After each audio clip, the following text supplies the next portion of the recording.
అని ఏంటంటే తుంగతుర్తి పంచాయతీ ఏంది మొత్తానికి గాంధీ భవన్కి రావడం జరిగింది. తుంగతుర్తిలో ఉన్నటువంటి కాంగ్రెస్ పార్టీ నేతలంతా కూడా మందుల సమస్య పైన కంప్లీట్ చేయడానికి వాళ్ళు వచ్చినటువంటి వాళ్ళంతా కూడా చామల వర్గం అని చెప్పేసి ఒక ప్రచారం.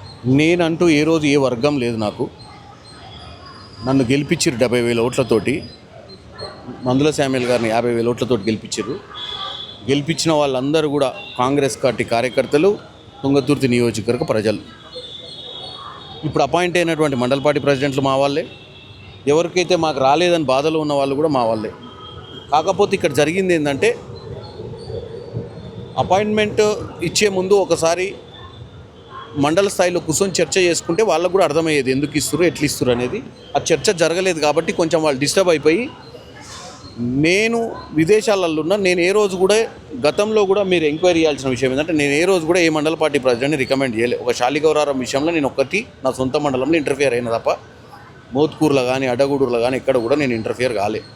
గతంలో సర్పంచ్ టికెట్లో కూడా ఇంటర్ఫియర్ కాలే. పిఏసీలు కూడా రేపు ఫ్యూచర్లో వచ్చే ఇష్యూస్లో కూడా నేను ఇంటర్ఫియర్ కాను. ఇంద్రమిల్లులో కూడా ఇంటర్ఫియర్ కాను. కాకపోతే లబ్ధిదారులు కరెక్ట్ పేదవారికి ఇవ్వాలనేది ఒకటి నా అంశం.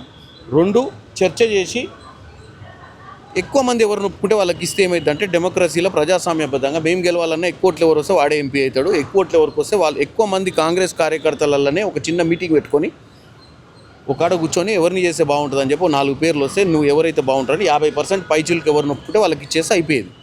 ఆ చర్చ జరగలేదన్న కోపంతో వాళ్ళందరూ కూడా రోడ్డు మీదకి ఎక్కడం జరిగింది. నేను కూడా వాళ్ళకి సంజాయించిన, మీరు ఢిల్లీ హైదరాబాద్కి రానవసరం లేదు, నేనే ఆ ఓపెన్ లెటర్ కూడా ఇవ్వడానికి కావాలి. ఎవరికైతే మహేష్ కుమార్ గౌడ్ గారికి, మీనాక్షి నటరాజన్ గారికి లెటర్ కూడా ఎందుకు ఇచ్చినా అంటే వాళ్ళని కంట్రోల్ చేయడానికి. ఎందుకంటే ఈ నిర్ణయం మీద ఒకసారి ఆలోచించండి, మళ్ళీ ఒక చిన్న మీటింగ్ పెట్టి డిక్లేర్ చేయండి, ఎవరైనా డిక్లేర్ చేసుకోండి అని చెప్పడం జరిగింది. అంతే తప్ప దానివల్ల అంతర్గతంగా ఏముండదు. కాంగ్రెస్ పార్టీ చాలా స్ట్రాంగ్. నాకు 70,000 మెజార్టీ వచ్చింది. ఆడ నాకు వచ్చిందే 2 లక్షల చిల్లర. దాంట్లో 70,000 తుంగతుర్తి నియోజకవర్గం మెజార్టీ ఇచ్చింది. అంటే అక్కడ స్ట్రాంగ్ కాంగ్రెస్ బెల్ట్ అది.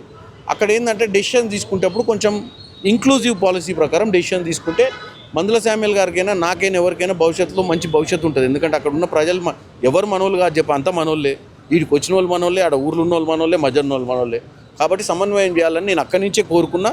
ఇప్పుడు కూడా అదే కోరుకుంటున్నాను. బీఆర్ఎస్ వాళ్ళకి మందుల సామ్యుల్ గారు వాళ్ళని తీసుకుని వచ్చి పదవులు అంటగడతా ఉన్నారు. నేను అనేది ఏం లేదండి, నిజమే మీ దృష్టికి వచ్చిందా? బీఆర్ఎస్ వాళ్ళు కాదు, వాళ్ళు కాంగ్రెస్లో జాయిన్ అయ్యి చాలా రోజులు అయింది, కాంగ్రెస్లో పనిచేస్తుర్రు. కాకపోతే గతంలో బీఆర్ఎస్లో ఉండేది. కాకపోతే ఒకసారి పార్టీలకు వచ్చిన తర్వాత కొత్త పాత ఏముంది, అవసరాన్ని బట్టి ఎవరికైనా కేపబిలిటీ ఉంటే వాళ్ళకి ఇవ్వడంలో తప్పులేదు. కాకపోతే చర్చ చేసి ఒక మంచి అట్మాస్ఫియర్ క్రియేట్ చేసి చర్చ చేసి ఇచ్చుంటే ఈ సమస్య వచ్చేది కాదు. ఎందుకంటే రాష్ట్రంలో ఎన్నో మండలాలలో అధ్యక్షులు నియమించారు, ప్రతి దగ్గర గొడవ కాలేదు కదా. సో మేనేజ్ చేసుకునే పరిస్థితిని బట్టి ఉంటుంది అంతే తప్ప ఇక్కడ నేను అనే వ్యక్తిని నాకు అసలు ఏమాత్రం కూడా పార్టీ బాగుండాలి, అందరూ హ్యాపీగా ఉండాలి, అందరం అన్నతమ్ముళ్ళు ఎక్కువ ఉండాలి, ఇంకా 10 ఎన్నికలు గెలవాలి, రేపు పొద్దున వాళ్ళు సర్పంచ్లు గెలవాలి, వాళ్ళు ఎంపీటీసీలు గెలవాలి, వాళ్ళు జెడ్పీటీసీలు గెలవాలి, ఊర్లలో వర్గాలు తయారైతే వాళ్ళకే రేపు నష్టం జరుగుతుంది. కాబట్టి అందరినీ కలిసిపోమని నేను కోరుకుంటున్నాను. సో సోషల్ మీడియాలో ఖబర్దార్ చావాలని చెప్పేసి కూడా హెచ్చరిస్తూ ఉన్నారు. అంటే వాళ్ళంతా కూడా సామ్యుల్ వర్గం. నేను అందుకే ఏ వర్గం లేదు.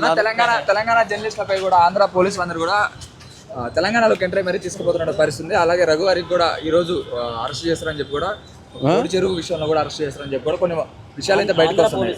ఆంధ్ర పోలీసులు డెఫినెట్గా ఇది లా అండ్ ఆర్డర్కి సంబంధించి ఇష్యూ ముఖ్యమంత్రి గారి దృష్టికి తీసుకెళ్తాము.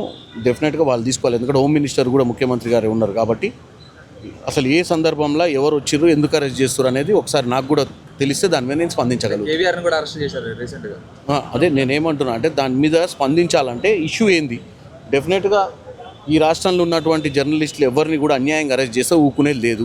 కాకపోతే అరెస్ట్కి కారణాలు ఏంది, అరెస్ట్కి ఏమైనా పర్సనల్ రీజన్స్ ఉన్నాయా, అరెస్ట్కి కేవలం ప్రశ్నించే గొంతుక కాబట్టి అరెస్ట్ చేస్తుర్రా అనే విషయాన్ని చూసిన తర్వాత స్పందిస్తారు. ఇంతవరకు కాంగ్రెస్ నాయకులు కూడా ఎవరు కూడా ఇంతవరకు స్పందించలేదు. అందుకే అంటున్నా, స్పందించాలంటే దాని మీద సబ్జెక్టు కొద్ది క్లారిటీ రావాలి. నాకు ప్రస్తుతం దాని మీద క్లారిటీ తీసుకున్నాక స్పందిస్తాను. తుంగతుర్తి జనరల్ గా పోతా ఉంది, అందుకే రచ్చనేస్తా ఉంది అని చెప్పేసి అవన్నీ తప్పుడు.